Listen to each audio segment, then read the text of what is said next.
حضرت ابراہیم علیہ السلام کی عادت مبارکہ تھی کہ رات کا کھانا کبھی اکیلے نہیں کھاتے تھے، کسی نہ کسی کو ضرور مدعو فرما کر کھانا نوش فرماتے تھے۔ ایک رات حسب عادت آپ کسی مہمان کا انتظار کر رہے تھے کہ کسی نے دروازے پر دستک دے دی۔ آپ نے دروازہ کھولا تو دیکھا وہاں ایک 80 سال کا بوڑھا تھا۔ اس نے کہا کہ مجھے کچھ کھانے کو دے دو، مجھے بے حد بھوک لگی ہے۔ حضرت ابراہیم علیہ السلام نے خوش ہو کر فرمایا، مرحبا مرحبا، اس آدمی کے ہاتھ دلائیں۔ اس کے سامنے کھانا رکھا اور کہا بسم اللہ کیجئے۔ وہ بوڑھا بولا، میں بسم اللہ نہیں پڑھوں گا کیونکہ میں مجوسی ہوں۔ حضرت ابراہیم علیہ السلام نے غصے میں آ کر کہا، کھڑے ہو جاؤ، میں مجوسی کے ساتھ کھانا پسند نہیں کرتا۔ وہ بوڑھا چلا گیا۔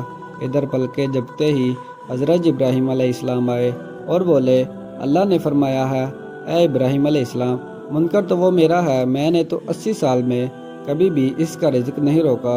80 سال سے وہ میری نافرمانی کر رہا ہے، مجھے نہیں مانتا، مجھ پر ایمان نہیں لاتا، لیکن اس کے باوجود 80 سالوں میں نے ایک دن بھی اس کو بھوکا نہیں سلایا۔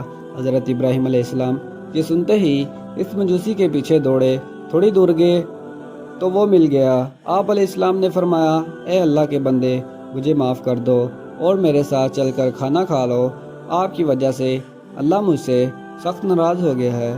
مجوسی بولا کہ کون اللہ؟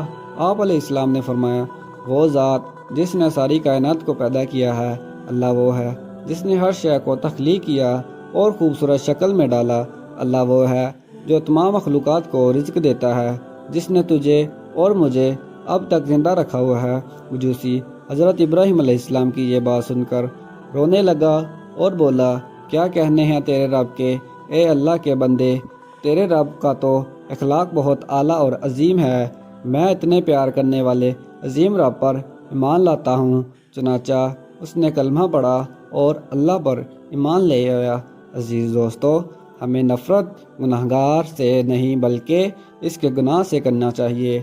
جو کوئی بھی انسان کسی گناہ میں مبتلا ہو، ہمیں اس سے نفرت نہیں کرنی چاہیے بلکہ اس کے لیے ہدایت کی دعا کرنی چاہیے۔ اللہ ہم سب کو سمجھنے اور نیک اعمال کرنے کی توفیق عطا فرمائے، آمین یا رب العالمین۔